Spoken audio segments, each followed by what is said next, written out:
श्रुतेभ्यः ओम नमः श्रुतेभ्यः। अहिंसा परमो धर्म की। आचार्य गुरुवर श्री कुंद कुंद भगवान की। आचार्य गुरुवर श्री ज्ञान सागर मुनि महाराज की।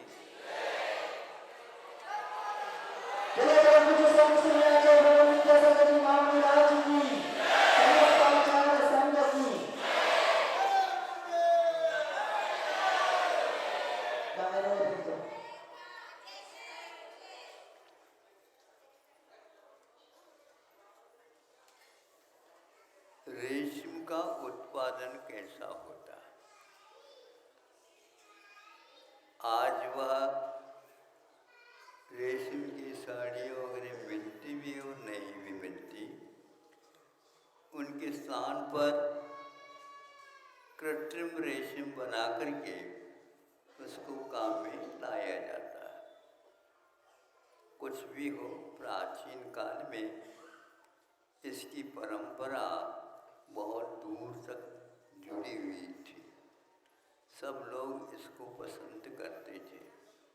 स्वतंत्रता मिलने से पूर्व में इसकी खेती बहुत मात्रा में हुआ करती थी। तो एक बार पढ़ा हमने कैसे होती उसकी खेती।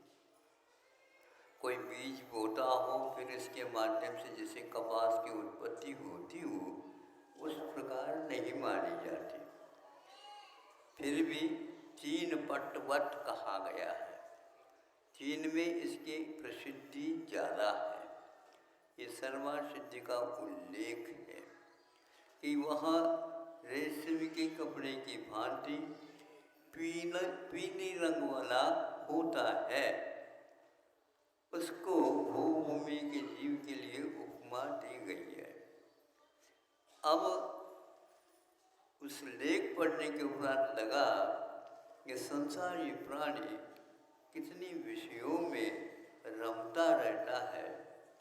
कपड़ा तो पहनना ही ठीक है, लज्जा को ढकने के लिए और धूप से बचने के लिए आदि आदि, किंतु उसमें भी यह विषय ढूंढता है।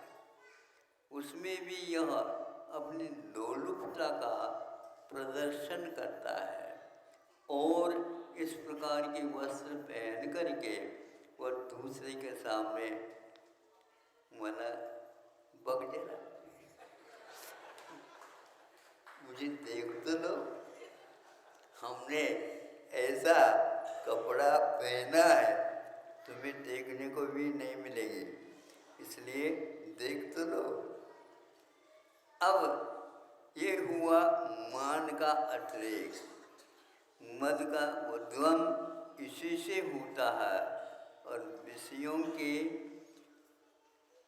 लोभ लालच के कारण अपने आप को महान उस कर्म से बांध देता है संसारी प्राणी। उसमें पढ़ा था कि जो मालिक होते हैं तो उसके उत्पादन कैसे करते हैं। लाखों कीड़े पालते हैं और उनको पाल करके उनके लिए अलग अलग प्रकार का उसकी खुराक रहती है। पत्तों को वो खिलाया जाता है। वो पत्ते वो रखते ही वो उसको खा लेते हैं। खा करके फिर इसके उपरांत उसके मुख से लार निकलती है। कौन? उन कीड़ों के मुख से। उस लार के द्वारा वह लार बाहर नहीं छोड़ता, वो लार जो है अपने आप को लपेट देता है, स्वयं के शरीर को ही लपेट देता लार के द्वारा और वह भीतर रह जाता है। इसको पूर्ण कार्य देख करके वो क्या करते हैं, उबलते हुए पानी में इन कीड़ों को डाला जाता है। तभी वह उस उबलते हुए पानी के कारण वह जो लार थी वह सूत के रूप में परिवर्तित हो करके उस चिपकी रहती है और भीतर का कीड़ा मर जाता। एक क्रिया किए बिना वो रेशम इनको हाथ में आ ही नहीं सकता। यह इस रेशम बनने का इतिहास है।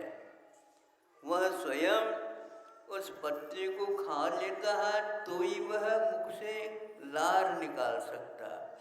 नहीं खाता है तो नहीं, किंतु दूसरी वस्तु को वह देखना भी नहीं चाहता। उसका कितना तीव्र कर्म का उदय होगा। अपने आप की मृत्यु के लिए स्वयं कारण बन जाता। आज आत्मदाह की, आत्महत्या की ये प्रचलन बहुत होता जा रहा है। इसके पीछे भी इसी प्रकार का तथ्य जुड़ा हुआ रहता है। वह क्षणिक सुख के हेतु अपने आप को भी मारने के लिए तैयार होता है। यह रेशम कीड़ा एक प्रकार से पुराण ग्रंथों में इसका उल्लेख मिलता है। ऐसा नहीं कि काल्पनिक उपन्यास का वह विषय हो, नहीं, मतलब अपने आप के जीवन को अपने आप के लोभ लालच से हम लोग समाप्त कर लेते हैं।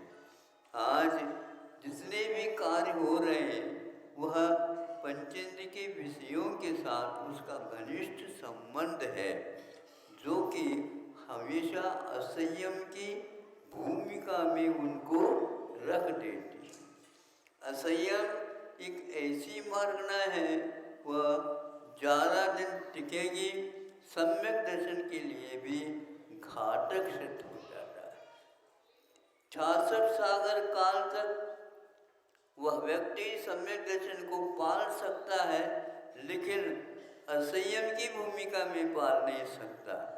बीच में संयम को लेना पड़ता, तब कहीं जाकर के इतनी बड़ी लंबी आयु को पूर्ण किया जा सकता। 3-4 किस्तों में उसके वहाँ विभाजन की क्रिया होती है। मैं इसलिए कह रहा हूँ कि पंचेंद्र के विषयों का संबंध यही नहीं रहता, स्वर्गों में भी चला जाता है। स्वर्गों में भी इस प्रकार के इंद्रियों के विषयों के निमित्त वह अपने आप को आत्मदाह के रूप में स्पष्ट काम में लाता है। वह कीड़ा मर गया, उसके लार को रेशम का रूप दे दिया गया, और इस प्रकार लाखों कीड़े जब बनते हैं, सुन रहे हैं आप, तो आपके साड़ियाँ बनती हैं, आपके लिए कोसा का साफा बांधा जाता है, आपके लिए और भी रेशम के शाल वगैरह बनाए जा सकते हैं, बनाते हैं। यह पहले प्रचलन में ज़्यादा था, आज उसके नाम से कृत्रिम वह रेशम को उत्पन्न कर दिया जाता है और आप उसको पहन लेते हैं। पहनना अनिवार्य ठीक है, लेकिन कषाय की वशीभूत होकर के पहनना, उसे कभी भी इस शरीर से मुक्ति नहीं मिलेगी। आप लोग अपने मुक्ति को चाहते हो? मुक्ति का अर्थ कोई मालूम है आप लोगों को? शरीर जब छूटता है तब वो मिलती है। शरीर तो कभी मृत्यु हो जाए तो मिट जाता है, ऐसा मिटना नहीं, किंतु दोबारा शरीर मिले ही नहीं। दोबारा कैसे शरीर नहीं मिले? उसके योग्य यदि हमारे पास कर्म नहीं बंधा है तो वह मिले ही मिलता है। ये बीज और वृक्ष, इसकी परंपरा अनादिकालीन है, किंतु अनादिकाल से आया है, इसलिए अनंत काल तक आगे भी जाएगा, ये नियम है। किंतु अभव्य का वह हमेशा हमेशा बना रहता है। भव्य को कथनचित ऐसे अवसर प्राप्त होते हैं, पर अवसर प्राप्ति के काल में वह अपने आप के होश को संभालता है। गुरुओं की वाणी सुन करके या शास्त्र स्वाध्याय करके, देव दर्शन करके, अथवा संसार की लीला के बारे में समझ करके जगत का स्वभाव, जगत के स्वभाव के बारे में चिंतन करता है, तो कई महाराजों को और कई तीर्थंकरों को भी इस प्रकार प्रत्येक बुद्ध बनने का अवसर प्राप्त होता, जो कि वह दांत गिर गया किसी का, एक क्षणिक है विषय जिसके माध्यम से भूखे जाते हैं, वो दांत गिर गया, बाल सफ़ेद हो गए, कमर झुक गई, लार टपकने लगे, ऐसे यदि वृद्ध का दर्शन आप करते हैं तो उसके लिए सम्यक दर्शन के लिए कारण वृद्धों के दर्शन करना चाहिए। शुद्ध वृद्धों की सेवा करने से ये प्राप्त हो जाता। अरे मेरा इतना सुंदर शरीर, और हमारे दादाजी का मेरे से भी ज़्यादा सुंदर था, क्योंकि फोटो में देखने को मिलता है, लेकिन आज जो इनका स्वरूप क्या हो गया, इसके द्वारा भी वैराग्य हो सकता है। आप लोगों को होता है कि नहीं, ये तो हम एकदम खुलासा तो नहीं कर सकते। हाँ, वृद्धों की सेवा करने से हड्डी हड्डी रह जाते हैं, चमड़ी चमड़ी रह जाते हैं, मुख में दांत नहीं रहते हैं, नाड़ हिलती रहती है, कान सुन नहीं सकते। अब क्या पंचेंद्र के विषय भोगने में आते ही नहीं, फिर भी दादा की चिंता ये रहती है आगे मैं कहाँ जा रहा हूँ, वहाँ हमारे लिए सब सुख मिलती रहे, ये इच्छा करता है, वह निदान बंद कर लेता है। आप भी ऐसा चाहो तो देख लो, भूल करके नहीं करना। हाथी यदि फूकट में मिलता है तो कभी भी नहीं लेना, नहीं सोचती, उसको रख रखाव बहुत कठिन होता है। बड़ी बिल्डिंग बना दी, देखभाल नहीं होता तो ताले डालने पड़ते हैं, और ताले डल गए तो कुछ ही उसका उपयोग क्या है। तो भूत लोग कहते हैं, भूत पिशाच, वो हम यहाँ पर रहते हैं और उसमें कोई भी जा नहीं सकता, जाएगा तो वह उपरीत वाला चिपक जाएगा। इसलिए बड़े भवन बनाने का विकल्प बोलो है, बहुत सारे भवन बना करके आप रखोगे, मंजिल के मंजिल बनाओगे, उसमें और कौन रहेगा, आप तो एक कमरे में रहेंगे, खाली रहेगा, खाली दिमाग जैसे शैतान का होता है, शैतान वहीं पर जाकर के रहेंगे, वो फिर बाधा होंगे। इसलिए ज़्यादा की कल्पना छोड़ दो। दो राष्ट्र ज़्यादा धनाढ्य हुए हैं, अब उनको बहुत तकलीफ हो रही, बताते हैं क्यों हो रही है, उसको वह प्रबंध, उसका प्रबंध ही नहीं कर पा रहे हैं। स्थिति ऐसी है, एक क्षणभंगुर संसार है।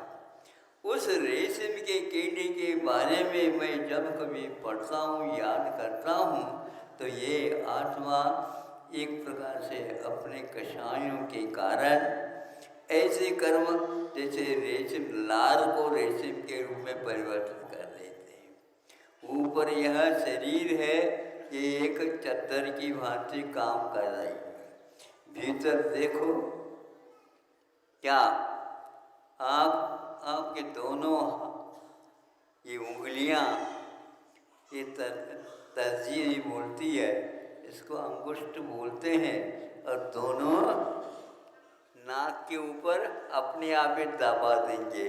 क्यों? इसलिए ऊपर का चद्दर ढका हुआ था तो वो बढ़ गया। क्या है उसमें? 9 द्वार बहे घिनकारी, 9 द्वारों का हमेशा खुला रहते हैं, उसमें से स्राव होता रहता है। कैसा वह बीभत्स वस्तुओं का रस होगा। इस प्रकार इस अनित्य संसार में भी नित्यत्व की परिकल्पना करने वाले अभी भी उनको सुध नहीं। ये कोशागार कथा अवश्य पढ़ लेना चाहिए और अपने को जो वैरागी है उनके साथ जाकर के थोड़े क्षण व्यतीत कर लेना चाहिए और जगत के स्वरूप के बारे में भी सोच लेना चाहिए और बच्चों को भी इसी प्रकार के संस्कार डालना चाहिए।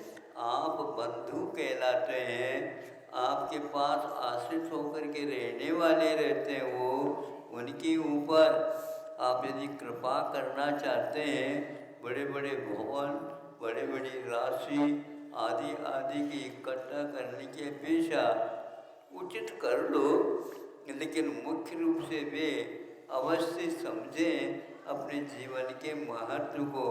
अन्यथा यह जीवन आपका जो मौलिक है, कब्जे को उड़ाने के लिए रत्न को फेंक रहे हैं, ऐसी दशा हुई है। ऐसा जो होता है उसे रत्न का महत्व ज्ञात नहीं है, इसलिए कब्जे को उड़ाने के लिए रत्न का प्रयोग करता है। ये सब उपदेश हम ही लोगों के लिए कृपा करके पूर्व के आचार्यों ने, उपाध्यायों ने, ऋषियों ने अपने जीवन को निरीहता के साथ व्यतीत करते हुए साहित्य का सृजन करके दे दिया है। उन साहित्य का अवलोकन भी सुबह उठते ही अखबार का बंडल आप लोगों के पास आ जाता है, उसको तो पढ़ते हो, एक आध बार कम से कम उन स्वाध्याय का भी आप अभ्यास प्रारंभ कर दो। यह जैसे आज 10 मिनट लग गए, इसी में आप लोगों को बात समझ में आ गई, तो स्वाध्याय भी करेंगे तो अवश्य ही तत्व ज्ञान आपको हो जाएगा। हमारी रुचि तो यही है, भावना कि आप लोगों को भी तत्व अच्छा लग जाए। तत्व का अर्थ क्या है? ये अपने भाव धर्म माना जाता है।